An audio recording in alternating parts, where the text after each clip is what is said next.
সকালে যেই ঘুম ভাঙলো তারপর থেকে চিন্তা শুরু হলো কি রান্না করব।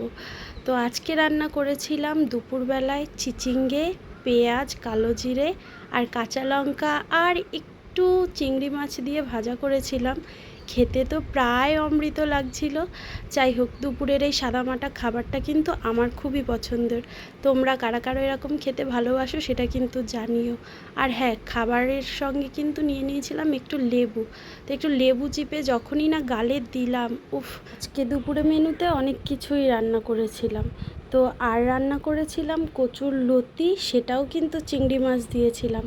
আজ একটু বরমশাই বেশি করেই চিংড়ি মাছ নিয়ে এসেছে, তাই চিংড়ি মাছ দিয়েই সব পদ রান্না করেছি। সারাদিন খাটাখাটনি করার পরে আমরা গৃহিণীরা যখন একটু ভাত খেতে বসি তখনই যে কী শান্তি, মানে এই শান্তির কোনো ভাগ হয় না।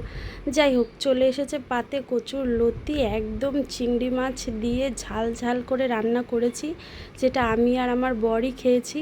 আমার ছেলে মেয়ে ওরা তো ঝাল একদমই পছন্দ করে না, তাই ওরা আর নেয়নি। তো কচুর লতিটা খেতেও কিন্তু খুব সুন্দর হয়েছে, আর আমি আগেই খুঁটে খুঁটে চিংড়ি মাছগুলো খেয়ে নিয়েছি।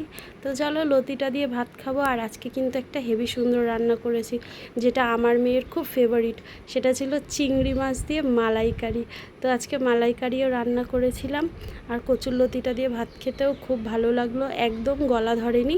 এরপরে আমি নিয়ে নিচ্ছি চিংড়ি মাছের মালাইকারি, যেটা আমি সুন্দর করে নারকেল থেকে দুধ বার করে তারপরে রান্না করেছিলাম। সঙ্গে ছিল একটা কাঁচা লঙ্কা, যেটা খেতে খুবই সুন্দর লাগছিল। আর আজকের খাওয়া দাওয়াটা কিন্তু খুব সুন্দর হয়েছে। তোমরা কারা কারা চিংড়ি মাছের মালাইকারি খেতে ভালোবাসো সেটা কিন্তু কমেন্ট করে জানিও। আমার তো খুবই ভালো লাগে, আর আমার মেয়েরও খুব ভালো লাগে। আর আমি একটু একটু করে চিংড়ি মাছ নিচ্ছি আর ভাত দিয়ে মেখে সুন্দর করে খেয়ে নিচ্ছি। মানে এত সুন্দর টেস্টি হয়েছে, আমি বলতে গিয়েও আমার মুখের থেকে জল আসছে, এরকম একটা ব্যাপার। তো যাই হোক, চলো ভিডিওটা এখানেই শেষ করছি। সবার কেমন লাগলো সেটা কিন্তু কমেন্ট করে জানিও। আর ভালো লাগলে একটা লাইক করে দিও, অবশ্যই একটা কমেন্টও করে দিও। আর প্লিজ আমার চ্যানেলে যদি তুমি নতুন হও তাহলে চ্যানেলটা ফলো করে দিও। Thank you. এরকম সুন্দর সুন্দর ভিডিও তোমাদের আরও দেখাবো। তো আমার চ্যানেলটা তোমরা একটু সাবস্ক্রাইব করে দিও। Thank you.